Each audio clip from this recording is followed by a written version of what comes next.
Good day, everybody. Today we're going to talk about the Dragon Reborn from The Wheel of Time by Robert Jordan. Oh no. The green tag's walking out of this title. Oh, it's okay. I got it from a secondhand store, which is the best. Okay, so we're talking about the Dragon Reborn, and basically this is probably the last book where our core Two River folk are together, and the story revolves around them. And because after this, then they start separating and going to a different paths. And also, what's good about this book is that we get to see some new characters will come in, and they play major roles in future books. But first off, basically the book is about Rand, and he decides that he's tired of everybody saying he's the Dragon Reborn, and he's like, well, let's find out if I'm the Dragon Reborn, and he leaves the group behind, and just basically goes and tries to fulfill prophecies on his own, right? He's just like, bye! Bye, see you later. And then they basically follow him by absurd events that don't naturally happen. Right. Because of his little ability. Because it's his Tyverin. His passive ability. Because he can being activated. Warp the world events around him. Yeah, so not to how he wants it though. Right. It just happens. Right. So this one, he just leaves everybody behind. He says, well, if I am truly the Dragon Reborn, let's go and find out. If I succeed, I succeed. If I don't, I die. At least I know if I am. If I die, I know I'm not the one. I'm not the one, right? And so, unlike the other two books, Rand only has maybe a half a chapter of his point of view. No, he has several different ones. Except they're all like really, really short. Right. He has a small percentage. It's like, pretty sure one of his things is like half of a paragraph. Yeah. So it mostly revolves around Perrin. He probably has I think he has the largest point of view. And then I feel like it's the girls. Yep, but then the girl story has a large part too. Yeah, because when I read it, it's just like I had Perrin's point of view for a while, and then all of a sudden it's like the girls just go. Yeah. And then I'm just like completely forgetting what Perrin was. So when it finally came back to his point of view, I was just like, right. Okay, what were you doing again? And then we get a good splash of Matt in here. And so with the girls, they get sent on we get kind of another Harry Potter reference. We get kind of a Harry Potter storyline here where they're in the White Tower getting their lessons, kind of like a school for witches type thing. And but they are sent on a mission by the Omlin seat, Swan, to find some of the evil, the Black Aja, which supposedly doesn't exist. At least that's what the Aes Sedai, they're trying to hide that. The Aja. Every time someone brings it up, say, no, there is no Black Aja. The Black Aja is just these Aes Sedai who follow the Dark One. Yes. Yes, they do. I don't know. So, Swan, not knowing who to sit on this mission, she's like, take a little break, Dad. Yeah, not knowing who to. I love how you say yes to taking a break and then continue talking. Yeah, continue talking. That 1 second break. Not knowing who to trust to find these evil doers, she selects. She has to choose the noobs. Yep. So she selects Nynaeve and Egwene, and who are brand new to the tower, and they kind of They blow everything off. Well, they do, but they kind of they let in. I didn't expect you to agree with me. They let in Elaine. I didn't expect wasn't supposed to do. I didn't actually expect you to agree with me. Right. So and then so we also get more about the trials of the Aes Sedai. What do you think about the trials that they have to go through to become accepted? I feel like the trials that they're using would be really good villain like superpower to break someone's mentality down. I feel like that's what that is. Okay. Because it's just like because they gotta go through these arches, I guess. That shows them possible futures and that could happen, and It's not. I don't think they it's, could choose or I not don't to think, choose. No, I don't think it's possible futures. I think it's more like a future that they would want. It's what Right. they want. It doesn't mean it's actually gonna happen. It just means that it is thing. Because if that was the case, then it would be the possible past, and that's not accurate because you can't have a possible past. You just have a past. Yeah, I guess you're more accurate. It's a future that they would want to. Some Yes, of them are. At least the third one's a future that they would want to It's have. a future. Yeah, the third one is the future that you would want to have. The second one is the present, and the last one is what was. Was the once. first one? Yeah, the first one. was what was used to be. What used to be. Yeah. What was, what is, and what will be. Right, and then so that's their storyline. We'll get more into it later, and then we have Perrin's storyline where he's more again just trying to get more adapted to his wolf ability. Yeah. And just accepting that he's different from everybody with his yellow eyes. However, it's really cool to read when people make him mad because it's just like he wins in staring contests every time. Well, yeah. Well, if you get somebody with wolf eyes, it would be hard to look at him for a long It's time. just like, that's really creepy. Yep. And then we have Matt, who finally, at the beginning of the book, a little spoiler here, he gets cured from his possession of the knife that was starting to take over his mind and start to kill him. It wasn't taking over his mind. You make it sound like the Invaders or something. You make it sound like some kind of alien sci-fi movie. Well, it was making him be more angry and stuff. It was defiling him. All right, there you go. It was tainting him, not controlling him. Right. So we get Matt and his story, and then we get more about In other words, the beginning of his abilities. You know, now that I think about it, that's actually got like a lot of evil in that one little thing because I'm pretty sure that dagger has all of the evil that was ever put into Shadar Lagos. So I'm just like,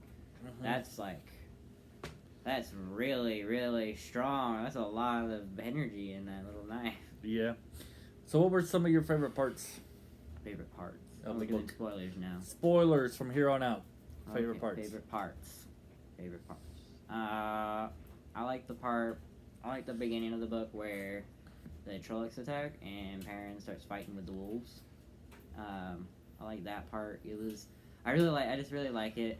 Are you on the right book here? I think I don't remember Perrin fighting with wolves in this book. He did. Where? Where? At the beginning. Oh, yeah, at the beginning. Okay, I forgot the very beginning. You forgot the beginning of the Yeah. book. Okay.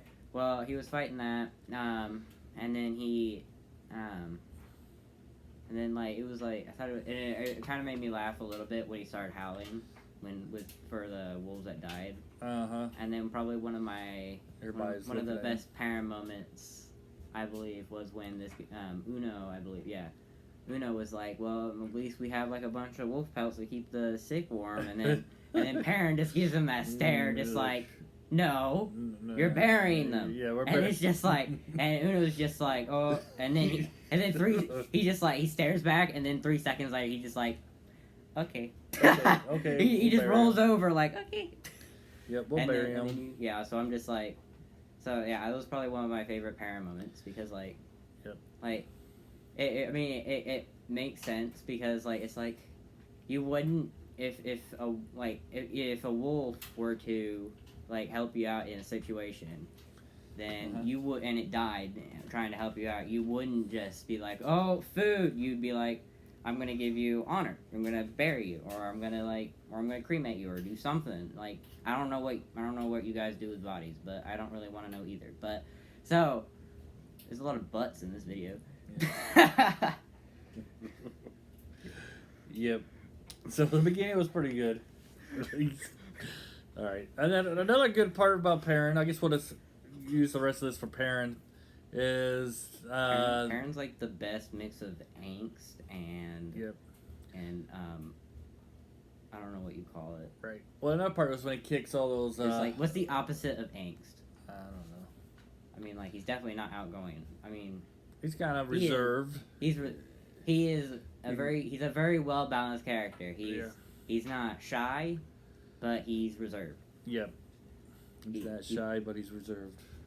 Yeah. Yep, that makes sense. I totally didn't just do his emotions. His emotions match the situation that's around him. It's totally not an oxymoron. Yeah. That's not an oxymoron. So we got him. Another good part about Perrin, a couple more important parts about Perrin in here the last few minutes is... Future wife. Well, we'll get to that.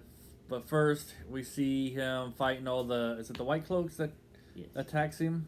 Yes. Or those people attacks him? It was the White Cloaks, because he freed the Ironman. Yeah, so he frees Gull, who's an Aiel, and then they just slaughter a bunch of White Cloaks who are evil. In which I don't care, because White Cloaks are stupid. Yeah, the White Cloaks are... They are dumb. Yeah. And they're not evil, they're just stupid. Their IQ is the same IQ as a slug. Well, it just depends. It depends on the White Cloak. Yes. And then we got the other part where he meets the other guy who's like him. He's in Cage, and he loses his humanity. Yes, because no one helped him. Right. So everyone was just like, "Oh, you're just going crazy," and then he actually did go crazy. He went crazy. He didn't go crazy. He just his whole mind just went to wolf because he didn't. He's still him, but a more wolfish version of him. Right. Like he acts like a wolf. It's actually kind of like a really disturbing image to have in your head. It's like a human on all fours acting like a wolf. Yeah.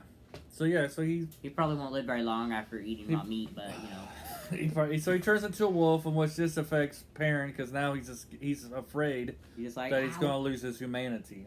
Yeah, but basically, I think the trick of it is to not submit entirely, but acknowledge, like, kind of like how the women use Saidar. It's just like you don't submit entirely. You got to discipline yourself, but you also you have to let it be. The thing is, so I'm guessing like if Perrin wants to, he needs to accept that he is what he is, and he can't, and that's basically how that works. I believe.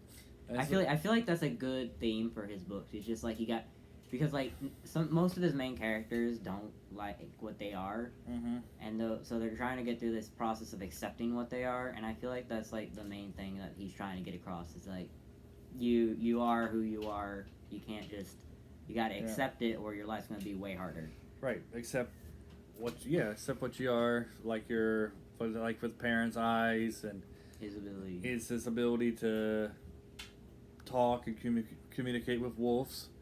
And so, to end this, we see that he meets Fael, who will later shows up in the later books, and she's kind of a mixture of naive a little bit because she's kind of tempered. She's not. She has like Nynaeve's firmness. Like she's not gonna take crap from nobody. Right. But she's a little softer in other ways. Yeah, she's not like overpowering. She's just like she's not like Nynaeve's thought process of all men are stupid and idiotic. And it's only and Fael's just like. And she's not always angry. Her anger is kind of calculated. Yeah, Fael's only angry when it needs to be angry.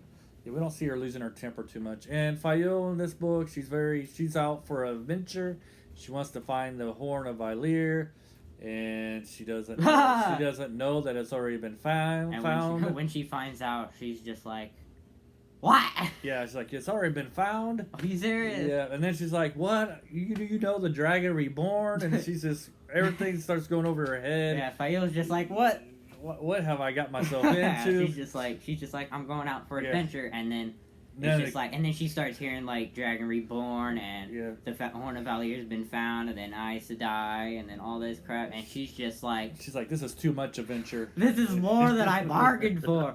Too much adventure for me." She's just like, "Wait, what? I don't want to do this." And then Perrin's just like, "You wanted this." Yeah, Perrin's like, "I've been trying to get rid of you ever since I found you. And now you want to go. Well, guess what? I don't want you to go. You're staying put."